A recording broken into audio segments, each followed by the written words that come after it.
नमस्कार दोस्तों। भाइयों, आज हम आपके सामने जीके का एक बहुत ही महत्वपूर्ण टॉपिक ला रहे हैं, स्टैटिक जीके। देखिए, पिछले जितने भी कॉम्पिटिटिव एग्जाम हुए हैं उसमें स्टैटिक जीके का जो वेटेज है उसको बढ़ाना शुरू कर दिया गया है। तो अब लगभग सभी टेस्ट में स्टैटिक जीके से बहुत सारे सवाल आ रहे हैं। तो हम इसीलिए स्टैटिक जीके को आपके सामने लाए हैं। पहले स्टैटिक जीके में आज हम आपको खेलों के बारे में बता रहे हैं। तो खेलों की बात करें तो खेलों में सबसे पहले बात करते हैं फुटबॉल की। तो देखिए भाई, फुटबॉल की जब बात करते हैं तो फुटबॉल से कई सारे सवाल बन जाते हैं। पहले सवाल कि फुटबॉल का विश्व का पहला क्लब कौन सा था।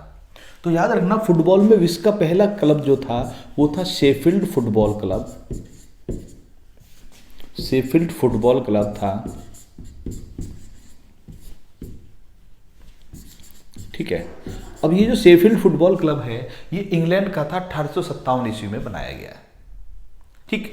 इसके बाद आता है कि भारत का पहला सबसे पहला फुटबॉल क्लब कौन सा है। तो भारत का पहला सबसे पहला फुटबॉल क्लब था शारदा फुटबॉल क्लब, ठीक है। लेकिन अगर पूछा जाए कि भारत का ऐसा फुटबॉल क्लब जो वर्तमान में है सबसे पुराना, सबसे पहला शारदा हो गया, सबसे पुराना पूछे यानी अभी भी होना चाहिए वो, तो वो कौन सा है? वो है मोहन बागान। मोहन बागान फुटबॉल क्लब भारत का सबसे पुराना वर्तमान में फुटबॉल क्लब है, ठीक है। मोहन बागान फुटबॉल क्लब। उम्मीद है ये समझ में आ गया होगा। फिर से समझिए, विश्व का पहला सबसे पुराना सबसे पहला football club Sheffield football club, Bharat का सबसे पहला सिर्फ शारदा फुटबॉल क्लब, और अगर पूछे भारत का सबसे पुराना है यानी कि जो अभी भी चल रहा है वो है मोहन बागान फुटबॉल क्लब, ठीक। आगे बढ़ते हैं। इसके बाद जब बात करते हैं हम, इसके बाद बात आती है फुटबॉल क्लब, फुटबॉल गेम में कि फुटबॉल का जो खेल का मैदान होता है उसका साइज कितना होता है। फुटबॉल के खेल के मैदान का साइज कितना होता है? तो फुटबॉल के खेल मैदान की लंबाई लगभग 120 गज होती है। ये लंबाई की बात कर रहे हैं, 110 से 120 गज। वैसे जो है ये क्या होता है, 100 से 110 मीटर होता है। और जो चौड़ाई होती है वो 64 से 75 गज के करीब होती है। गज मतलब मैं लिख देता हूँ यार्ड, इंग्लिश में यार्ड बोलते हैं, मीटर नहीं है। अगर मीटर की बात करेंगे तो ये वैल्यू चेंज हो जाएगी, इसमें 10 कम कर दीजिए तो 100 110 मीटर हो जाएंगे। समझ में आ गया भाई? तो 100 से 110 मीटर हो जाएगा और 55 से लगभग 65 मीटर के करीब हो जाएगा चौड़ाई। ये लंबाई है, ये चौड़ाई है फुटबॉल के मैदान की, ठीक है। थोड़ा और बढ़ते हैं भाई, फुटबॉल में आगे बढ़ते हैं। तो जो फुटबॉल की बात करें तो फुटबॉल का जो मैच होता है वो 90 मिनट की अवधि का होता है। कितना टाइम होता है? एक मैच में 90 मिनट होते हैं। फुटबॉल के एक मैच की अवधि 90 मिनट होती है, ठीक है। इसके बाद करते हैं बात फुटबॉल को डील करने वाली संस्था। फुटबॉल की सबसे बड़ी संस्था कौन सी है? वो है फीफा। फुटबॉल की सबसे बड़ी संस्था फीफा है, international federation association of, international football association of, sorry, international federation association of football.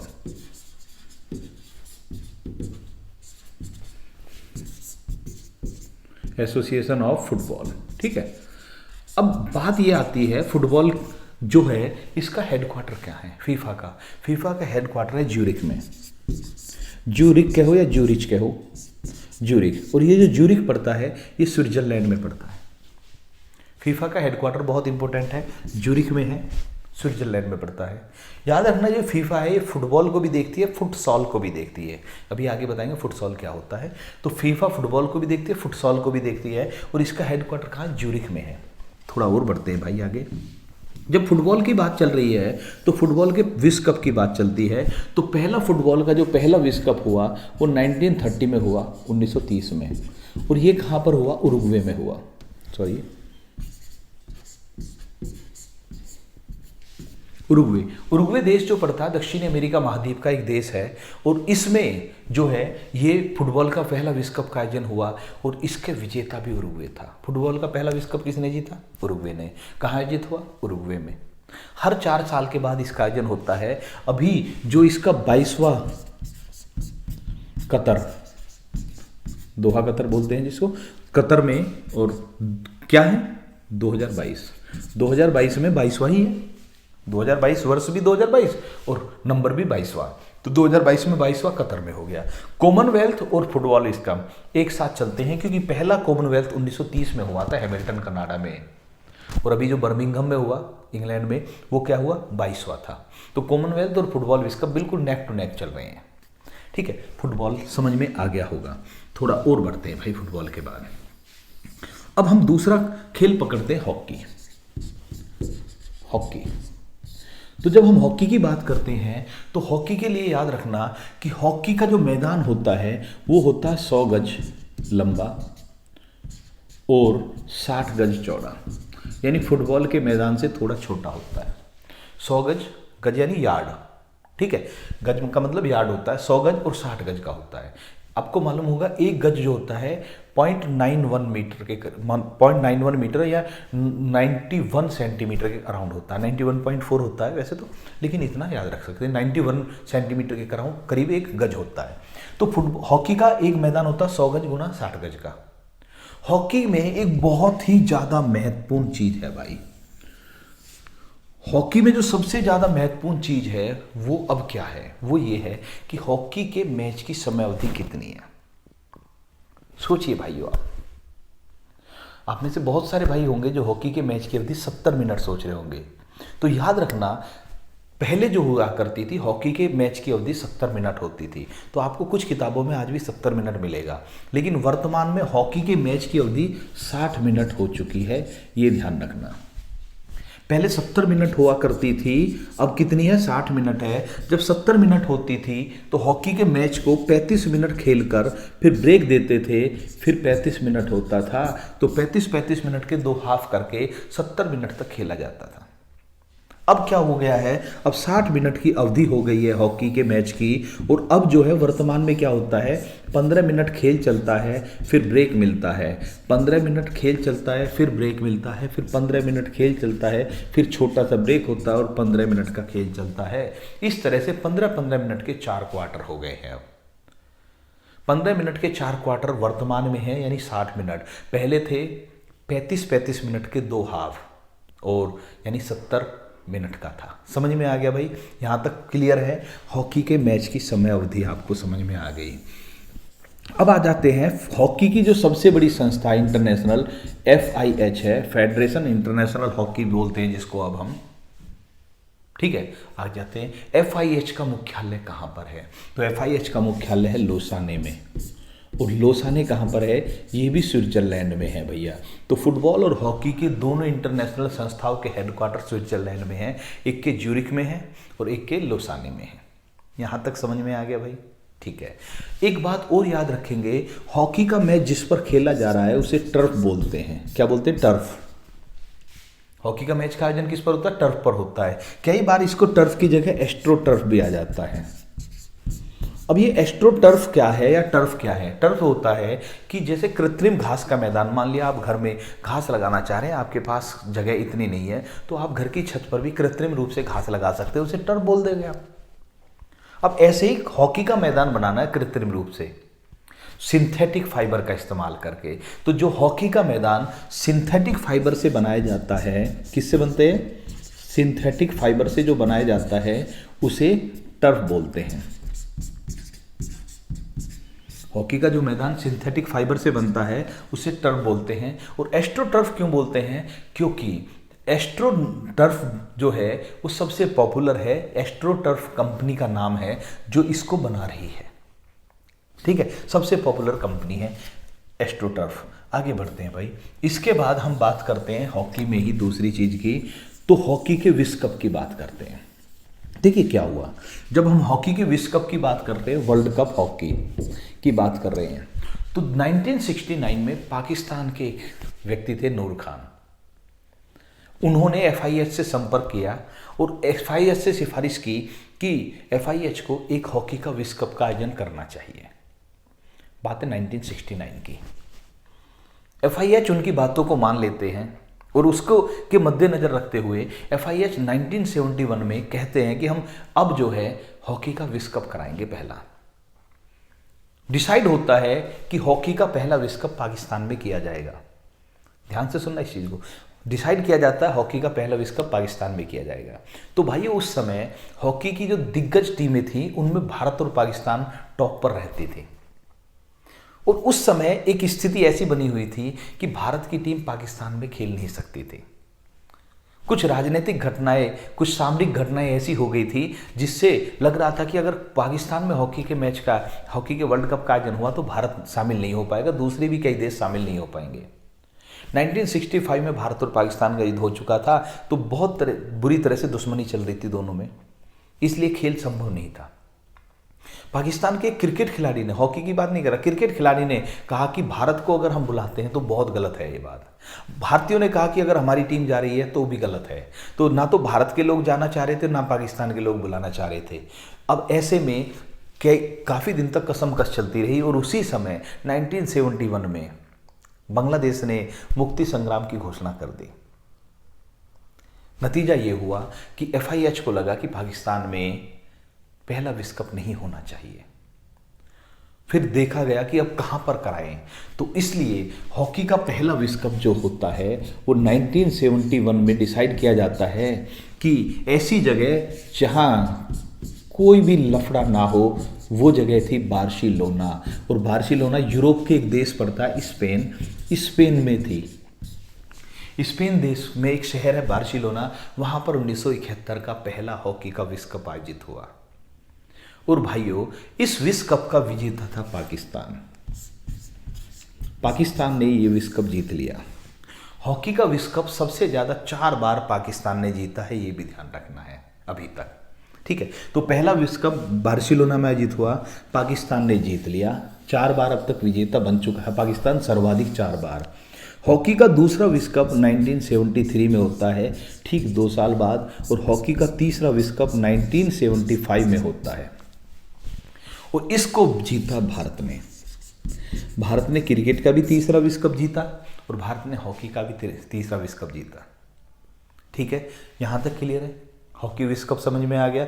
सबसे ज़्यादा पाकिस्तान ने जीता, भारत ने 1975 में कब जीता, तीसरा विश्व कप था। इसके बाद जो चौथा विश्व कप होता है भाइयों हॉकी का, वो 1978 में होता है। और ये डेट ऐसी पड़ रही थी जो 2 ओलंपिक के बिल्कुल बीच में पड़ रही थी। तो फिर डिसाइड किया जाता है कि हॉकी खेल का जो वर्ल्ड कप होगा वो दोनों ओलंपिक के ठीक बीच में कराया जाएगा। तब से 4-4 साल बाद डिसाइड किया गया। तो 78, 82, 86, 90 इस तरह से चल रहा, 4-4 साल बाद आयोजित हो रहा है। तो शुरू के 3 विश्व कप 2-2 वर्ष के अंतर पर, चौथा 3 वर्ष के अंतर पर, उसके बाद 4-4 वर्ष का चल गया। उम्मीद है समझ में आ गई होगी। हॉकी का विश्व कप भी क्लियर है। तीसरे खेल के बारे में बात करते हैं। जब हम तीसरे खेल के बारे में बात करते हैं तो खेल आता है क्रिकेट। अब क्रिकेट की बात करें तो क्रिकेट की सबसे बड़ी संस्था है इंटरनेशनल लेवल पर, वो है ICC। और ICC का मुख्यालय है दुबई में। इंटरनेशनल क्रिकेट काउंसिल, मुझे नहीं लगता कि लिखने की जरूरत है। ICC का मुख्यालय कहाँ पर है? दुबई में है। UAE, दुबई यानी UAE में, ठीक है। आगे बढ़ते हैं भैया। अब जब क्रिकेट की बात करें तो क्रिकेट तो भारत में एक तरह से बुखार है, ठीक है, जिसके बारे में सभी बहुत कुछ जानते हैं। तो फिर भी बताना तो है।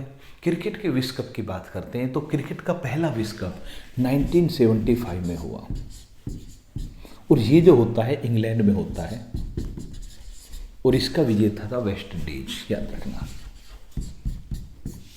क्रिकेट का पहला विश्व कप होता है 1975 में, विजेता वेस्ट इंडीज था। दूसरा जो विश्व कप होता है 1979 में, ये भी इंग्लैंड में आयोजित हुआ और विजेता वेस्ट इंडीज था। जब तीसरा विश्व कप आता है 1983 में, ये भी इंग्लैंड में ही आयोजित हुआ। इंग्लैंड कहो, लंदन कहो, ठीक है, ये भी इंग्लैंड में ही हो रहा है। लॉर्ड्स को क्रिकेट का मक्का ऐसे थोड़ी कहा जाता है, वहीं पर हो रहा है। और कमाल देखिए, वेस्ट इंडीज फिर फाइनल में पहुंच गया है। वेस्ट इंडीज फिर फाइनल में पहुंच गया है और वेस्ट इंडीज के सामने जो फाइनल में दूसरी टीम है वो इंडिया की टीम है, जो एक नई टीम है बिल्कुल। वेस्ट इंडीज को लगा हम तीसरी बार चैंपियन बन गए, क्योंकि आसान उन्हें मैच मिल गया उनके हिसाब से। और जब भारत ने पहले भारत की बैटिंग शुरू की, तो बैटिंग के बाद एक पारी होने के बाद लगा कि वेस्ट इंडीज आराम से जीत जाएगा, लेकिन किस्मत को कुछ और मंजूर था। हमारे खिलाड़ियों का मनोबल बहुत हाई था कपिल देव की कप्तानी थी उस समय, और 1983 का विश्व कप इंडिया ने जीत लिया। ठीक है, 1983 का क्रिकेट का विश्व कप भारत ने जीत लिया। बहुत से लोगों ने कहा ये तुक्का लग गया है। वेस्ट इंडीज को खुद यकीन नहीं हो रहा था, हम भारत जैसी टीम से हार गए। और इस कसर को, मन की कसर को बाहर निकालने के लिए वेस्ट इंडीज ने सिफारिश करके भारत में एक 6 मैचों की सीरीज का आयोजन कराया, वनडे मैचों की। उसमें टेस्ट मैच भी थे, वनडे भी थे। और भाई यकीन मानिए कि जब उसका रिजल्ट आया तो 6-0 का रिजल्ट आया। भारत एक मैच भी नहीं बचा पाया। 6 के 6 मैच वेस्ट इंडीज ने जीते। लेकिन उसके बाद स्थितियां बदलनी शुरू हुई, और जब स्थितियां बदलनी शुरू हुई उसी सीरीज में, क्योंकि टेस्ट मैच और वनडे मैच दोनों थे, उसी सीरीज में जब स्थितियां बदलनी शुरू हुई तो उसने भारत को फिर क्रिकेट का सिरमौर बना दिया। ठीक है, यहाँ पर तीसरी बार भारत, मतलब तीसरा विश्व कप भारत ने जीता। भारत ने क्रिकेट का 10वां विश्व कप 2011 में 10वां विश्व कप हुआ, वो भी किसने जीता? इंडिया ने जीता। तो क्रिकेट विश्व कप 2 बार जीत चुकी है इंडिया। सबसे ज़्यादा बार ऑस्ट्रेलिया जीती है, और ऑस्ट्रेलिया ही सबसे ज़्यादा बार फाइनल में खेली है अब तक इंडिया। मतलब ऑस्ट्रेलिया सबसे ज़्यादा बार फाइनल में पहुंची है, सबसे ज़्यादा बार ऑस्ट्रेलिया ने जीते हैं, इंडिया ने 2 बार जीते हैं। इतना भी याद रखना है अभी आपको। ठीक है, आगे बढ़ते हैं भैया। ये हो गया क्रिकेट के विश्व कप के बारे में। इसके बाद आ जाते हैं हम, थोड़ा सा और देख लेते हैं। हाँ जी, क्रिकेट के बारे में जब बात करते हैं तो याद रखिए, विजडन पत्रिका को क्रिकेट की बाइबल कहते हैं। विजडन को क्या कहते हैं? क्रिकेट की बाइबल कहते हैं। अब आपको ये भी पता होगा कि विजडन जो पत्रिका है इतनी पॉपुलर है क्रिकेट में कि इसी के नाम पर कई सारे पुरस्कार हैं। Wisden cricketer of the year पुरस्कार। ठीक है, तो विजडन पत्रिका की तरफ से पुरस्कार भी होते हैं, तो विजडन पुरस्कार बोलते हैं जिन्हें। क्रिकेट की बाइबल विजडन पत्रिका को बोलते हैं। लॉर्ड्स जो है, लॉर्ड्स का मैदान कहाँ पर है? इंग्लैंड में है, लंदन में है। लिख लेना, लॉर्ड्स के मैदान को क्रिकेट का मक्का कहा जाता है। क्या कहते हैं? क्रिकेट का मक्का। जिस तरह से इस्लाम धर्म में मक्का पवित्र माना जाता है, इसी तरह से क्रिकेट के मामले में लॉर्ड्स का मैदान बहुत पवित्र माना जाता है। ठीक है, बहुत सारे खिलाड़ियों की तमन्ना होती है, इच्छा होती है कि वो अपना बेस्ट परफॉर्मेंस दे तो लॉर्ड्स में दे, क्योंकि क्रिकेट का मक्का इसी को कहा जाता है। ठीक है भाई, यहाँ तक समझ में आ गया। आगे बढ़ते हैं भाई।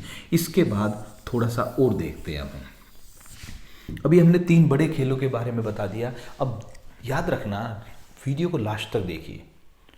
पता नहीं कौन सा पॉइंट ऐसा आ जाए जो आपके सामने एग्जाम में रखा हुआ मिल जाए। बहुत सारे क्या करते हैं, बीच बीच में काटते हैं कि चलो यार यही तो चल रहा है।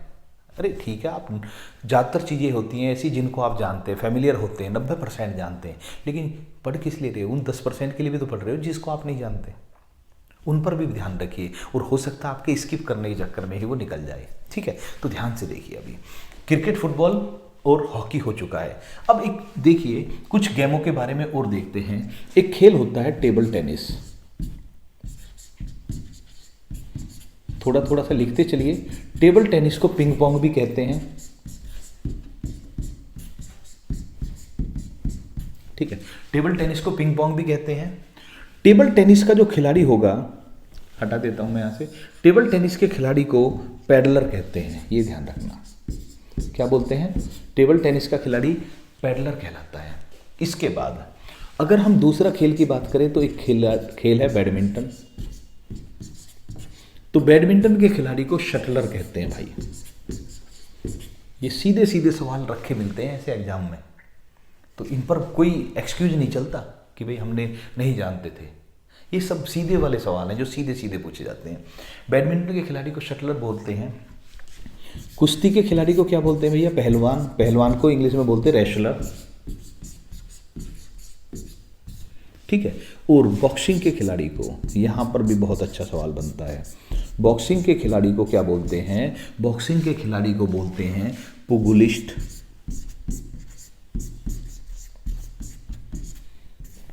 ठीक है, कई बार ऑप्शन में पुगुलिस्ट नहीं मिलता, तो आप याद रखेंगे कि बॉक्सिंग के खिलाड़ी को पुगुलिस्ट ऑप्शन में या तो ये मिलेगा या मिलेगा पुपियोलॉजिस्ट।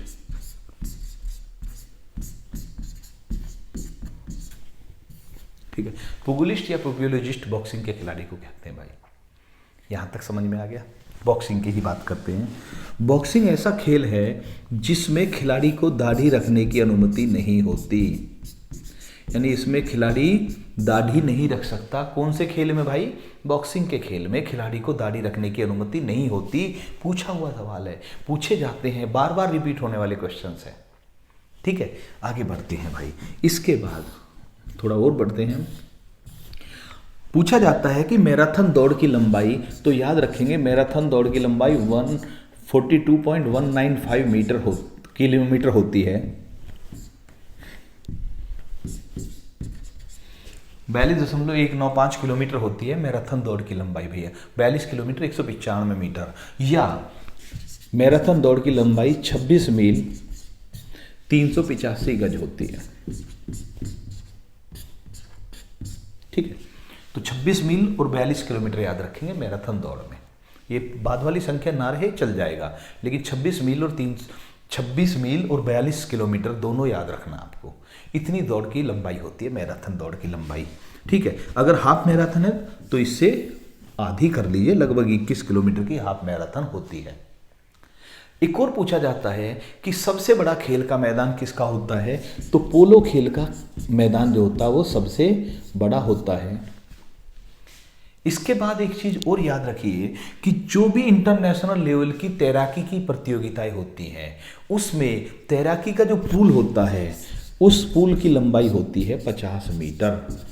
इंटरनेशनल लेवल की प्रत्येक प्रतियोगिता में तैराकी के पूल की लंबाई 50 मीटर होगी। यानी कि अगर कोई व्यक्ति 100 मीटर तैर रहा है तो उसे एक बार इधर जाना है, फिर एक बार वापस आना है। एक चक्कर में 100 मीटर काउंट होगा। अगर उसे 200 मीटर तैरना है तो 2 चक्कर लगाने पड़ेंगे। ठीक है, 50 मीटर का ही होगा पूल। ऐसा नहीं कि 200 मीटर का एक बना दिया, उससे टाइमिंग की रिकॉर्डिंग जो होते हैं रिकॉर्ड मेंटेन करने में दिक्कत आएगी, इसलिए फिक्स कर रखा भैया तैराकी के पूल की लंबाई 50 मीटर ही होगी। ठीक है, इसके बाद एक और सवाल बनता है कि ऐसा कौन सा खेल है जिसमें दौड़ते समय पानी की बाधा को पार करना पड़ता है? तो देखिए दौड़ कई तरह की होती है, 100 मीटर, 200 मीटर, 400 मीटर। हर्डल दौड़ है, बाधा दौड़, जिसमें ऊंची ऊंची ब्रेकर लगे होते हैं, उनको कूद कर जाना होता है। लेकिन एक दौड़ होती है जो विशेष दौड़ होती है जिसे बोलते हैं स्टीपल चेज। स्टीपल चेज दौड़ जो होती है इसमें क्या होता है कि मान लिया कोई ग्राउंड बना हुआ है जिसमें दौड़ रहे हैं, तो ये ट्रैक पर क्या होता है कि यहाँ से मान लिया दौड़ना शुरू किया तो यहाँ पर एक बाधा आएगी, हर्डल आएगा, फिर एक बाधा आएगी, एक ऐसी बाधा आती रहेगी, और जो यहाँ पर बाधा आएगी इसके साथ में पानी भरा हुआ होगा। ठीक है, समझ में आ गया? पानी भरा हुआ होगा, यानी कि ऊंचाई को भी कूदना और पानी को भी कूद कर जाना है। तो कौन से खेल में पानी की बाधा होती है, पानी की हर्डल होती है? तो वो होता है स्टीपल चेज होता है। ठीक है, पान सिंह तोमर फिल्म आई थी, पान सिंह तोमर जो थे वो स्टीपल चेज के खिलाड़ी थे, याद रखिए भाई। ठीक है, आगे बढ़ते हैं। इसके बाद अगले क्वेश्चन पर चलते हैं। 1 मिनट, सिग्नल लॉस्ट हो गए हैं। हाँ जी,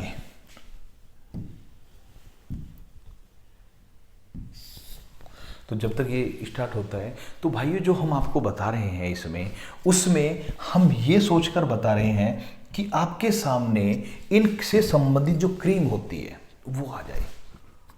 हमारे जो स्पोर्ट की चीज़ें हैं हम आपको अगली वीडियो में और चीज़ें बताते हुए चलेंगे, लेकिन हम चाह रहे हैं कि इस वीडियो में ऐसे चीज़ें बताई जाए, ऐसे फैक्ट बताए जाए जो डायरेक्ट आपको क्वेश्चन के रूप में मिले। अगर हम सोचे कि भाई हम पूरा स्पोर्ट बताएंगे, क्रिकेट के बारे में बताएंगे, तो 5 वीडियो क्रिकेट के बारे में बताइए तो भी कंप्लीट नहीं होगा अकेला क्रिकेट ही। कैसे?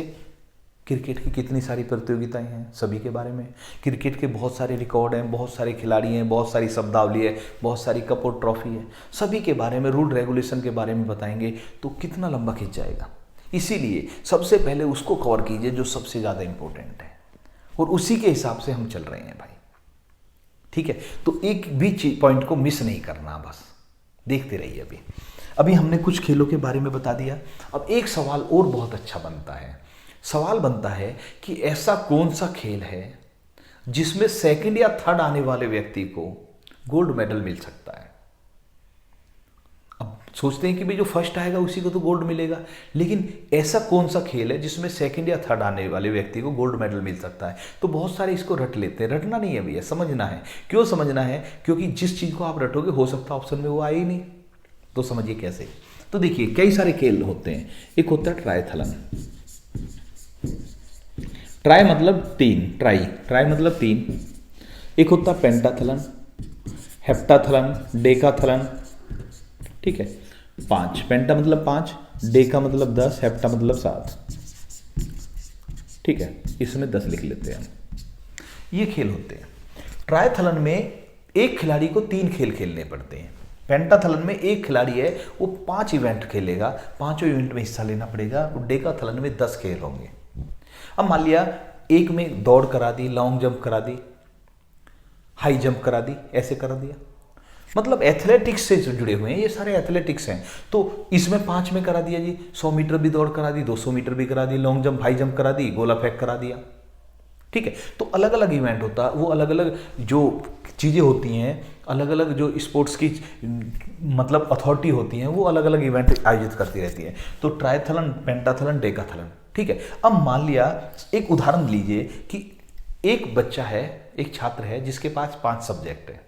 5 सब्जेक्ट में उसने क्या करा, जब उसके टीचर आए तो पहला जो टीचर आता उसने सभी के नंबर बता दिए, दूसरे ने दूसरे सब्जेक्ट के बता दिए, तीसरे सब्जेक्ट के, चौथे सब्जेक्ट के, और जो लास्ट सब्जेक्ट वाला टीचर आया उसने बताया कि ये जो ए नाम का स्टूडेंट है इसको पूरी कक्षा में 3रा स्थान प्राप्त हुआ है। अपने सब्जेक्ट के बारे में कह रहा है वो।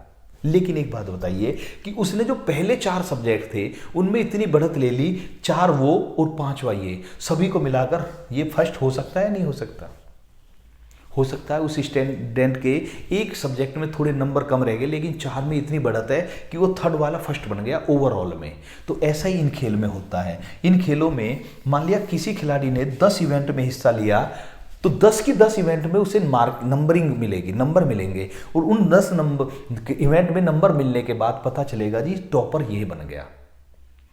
5 में नंबर मिलेंगे, 3 में मिलेंगे। तो कई बार ऐसा हो जाता है कि सपोज कीजिए कि एक खेल चल रहा है, उसमें 9 इवेंट होगी, 10वीं इवेंट है 400 मीटर की दौड़, और 400 मीटर की दौड़ में एक व्यक्ति आया दूसरे नंबर पर। जो दूसरे पर आया उसका ओवरऑल जब परफॉर्मेंस देखा तो पता चला नंबर 1 हो गया। समझ में आ गया? नहीं आया? तो गोल्ड किसको मिलेगा? उसको मिलेगा। तो ये सारी ऐसी खेल हैं, हेप्टाथलन भी होता है, ऐसे खेल हैं जिनमें सेकंड, थर्ड या फोर्थ आने वाले व्यक्ति को भी गोल्ड मिल सकता है। समझ में आ गया? ओके जी।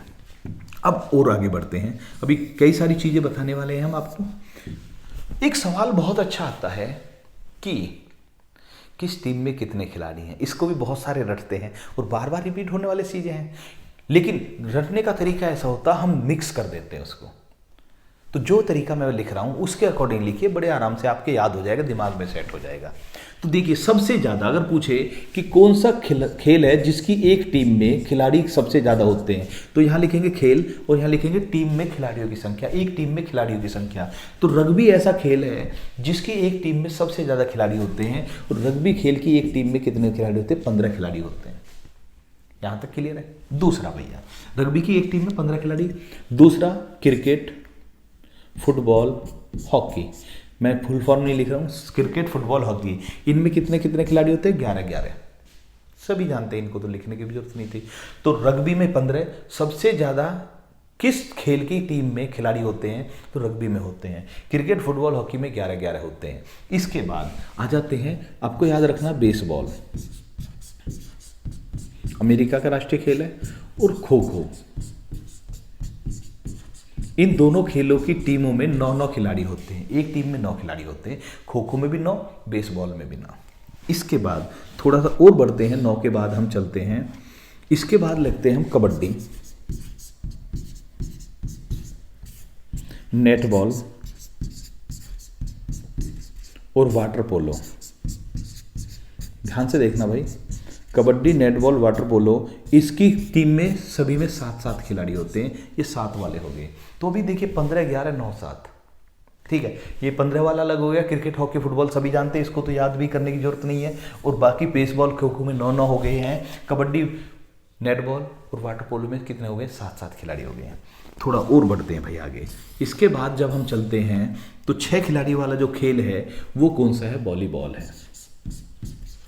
वॉलीबॉल खेल ऐसा है जिसकी एक टीम में कितने खिलाड़ी होते हैं, 6 खिलाड़ी होते हैं। इसके बाद आता है फुटसॉल। फुटसॉल एक खेल है, फुटबॉल का छोटा रूप है, इसमें 5 खिलाड़ी होते हैं। मैंने अभी बताया था, इसको भी फीफा ही डील करती है। फुटबॉल का छोटा रूप है फुटसॉल, ठीक है, और इसकी एक टीम में 5 खिलाड़ी होते हैं, ये विशेष ध्यान रखना है। और एक और याद रखना है, वॉलीबॉल हो चुका है हमारा, नेटबॉल हो चुका है, एक होता बास्केटबॉल। बास्केटबॉल की एक टीम में भी 5 खिलाड़ी होते हैं। कोई मिल गया हमें, ऋतिक रोशन बास्केटबॉल ही खेल रहा था भाई, याद होगा आपको। ओके, इसके बाद एक और आता है पोलो। पोलो का खेल का मैदान सबसे बड़ा होता है, जानते हैं, घोड़े पर बैठकर खेली जाती है। कुतुबुद्दीन ऐबक की मृत्यु पोलो खेलते हुए ही घोड़े से गिरकर हुई थी। पोलो को चौगान भी कहते हैं, पोलो को चौगान भी कहते थे प्राचीन टाइम में। एक टीम में खिलाड़ी होते हैं 4। चाहिए। इसके बाद क्या बच गया, बैडमिंटन, टेबल टेनिस, टेनिस। एक टीम में एक खिलाड़ी भी हो सकता है, 2 खिलाड़ी भी हो सकते हैं, सिंगल भी और डबल भी। समझ में आ गया। तो वो टीम गेम नहीं माने जाते, टीम गेम इतने ही माने जाते हैं। और इन्हीं से सवाल बनते हैं और बच्चे इनको ही गलत करते रहते हैं, बार बार रिपीट होते रहते हैं, बच्चे इनको गलत करते रहते हैं, जबकि होना नहीं चाहिए। आपको पता कि छोटी सी चीज़ है, उसी को तो दिमाग में फीड करना है। सिस्टमेटिक वे में याद करेंगे तो ज़्यादा आसान हो जाएगा। अगर भूल भी गए तो कई बार बच्चे क्या करते हैं, आपको भूल गए वॉलीबॉल में कितने हैं, यार वाटर पोलो और फुटसॉल के बीच में लिखा हुआ था हमने, फुटसॉल में 5 है, वाटर पोलो में 7 है, तो 6 हो गए, कंफर्म हो गया। ठीक है, ऐसे भी याद रह जाते हैं, तो इसीलिए सीरीज में याद करने चाहिए, घटते बढ़। ऐसे नहीं कि एक 4 वाला कर लिया, एक 11 वाला कर लिया, एक 9 वाला कर लिया, एक 15 वाला कर लिया, उस तरह से नहीं करना आपको। ठीक है, एक टीम में खिलाड़ियों की संख्या समझ में आ गई। अब एक चीज और देखिए, एक सवाल और आ रहा है आजकल, पूछा जाता है कि सेपक टकरा क्या है। सेपक टकरा या सेपक टेकरा क्या है, तो याद रखना ये भी एक खेल है। कई टेस्ट में पूछा गया कि सेपक टेकरा क्या है, ये एक खेल का नाम है। अब ये खेल कैसा होता है उसको समझिए। जैसा वॉलीबॉल होता है, वॉलीबॉल में बीच में नेट लगा हुआ है, एक टीम इधर खड़ी है, एक टीम इधर खड़ी है। ये इधर वाले बॉल मारेंगे, इधर वाले बॉल मारेंगे, हाथों से मारेंगे, सभी जानते हैं ये वॉलीबॉल होता है। लेकिन वॉलीबॉल का ही थोड़ा सा चेंज करना है। बीच में नेट, एक टीम इधर है, एक इधर है, नेट बीच में लगा हुआ है। इधर वाली टीम बॉल को मारेगी, लेकिन हाथों से नहीं, पैरों से मारेगी। इधर वाले भी पैरों से मारेंगे। तो जब पैर से वॉलीबॉल खेला जाए तो उसे सेपक टेकरा मानिए। समझ में आ गया। सेपक टेकरा क्या है, पैर से जब वॉलीबॉल खेला जाए तो वही सेपक टेकरा है, ये ध्यान रखिए। ठीक है, अब एक बात और आगे बढ़ते हैं थोड़ा सा और। जब ये खेल चलते हैं भाइयों, तो खेलों में बहुत सारे खेल हैं जिनमें हमें मतलब पावर की जरूरत होती है। चाहे वो खेल है वेट लिफ्टिंग का, चाहे वो खेल है बॉक्सिंग का, कुश्ती का, दौड़ का, सब में पावर और इम्यूनिटी की जरूरत पड़ती है। तो ऐसी स्थिति में जब पावर की जरूरत पड़ती है तो बहुत सारे खिलाड़ी पावर के लिए दवाइयाँ यूज कर सकते हैं, जो कि बैन है। तो जो पावर के पर दवाइयाँ जो होती हैं, स्टेरॉइड वगैरह बोलते हैं, इनका जो बैन किया जाता है, इनके लिए क्या रूल रेगुलेशन होते हैं, कौन इस सब को देखता है, उसको देखने वाली संस्था है खेलों में, वो है वाडा। तो इसको कहेंगे खेलों में प्रतिबंधित दवाओं के सेवन पर रोक लगाने वाली संस्था का नाम है वाडा। जो प्रतिबंधित दवाएं होती हैं, ड्रग्स वगैरह बोलते हैं जिनको हम, या फिर हम कहें कि भैया क्या है, स्टेरॉइड वगैरह है, उनके पर प्रतिबंध लगाने वाली संस्था है वाडा। वाडा ही नियम कानून रूल रेगुलेशन बनाती है कि किसको अलाउ करना है, किस दवाई को रोक देना है। ठीक है, और वाडा की फुल फॉर्म होती है वर्ल्ड एंटी डोपिंग एजेंसी।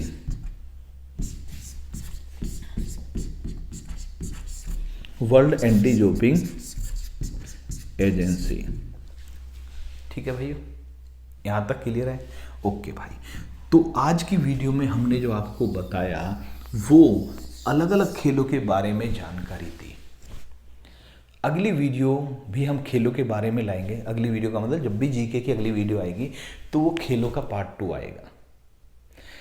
अगर आपको अच्छी वीडियो लग रही है तो कमेंट करके ज़रूर बता दीजिए भाई, क्योंकि हमें पता चलना चाहिए कि आपकी डिमांड क्या है। ठीक है, वीडियो अच्छी लग रही है कमेंट भी कीजिए और भैया जी वीडियो को शेयर भी कीजिए। तो आज की वीडियो में इतना ही भाइयों, अगली वीडियो में फिर मिलते हैं। जय हिंद, वंदे मातरम।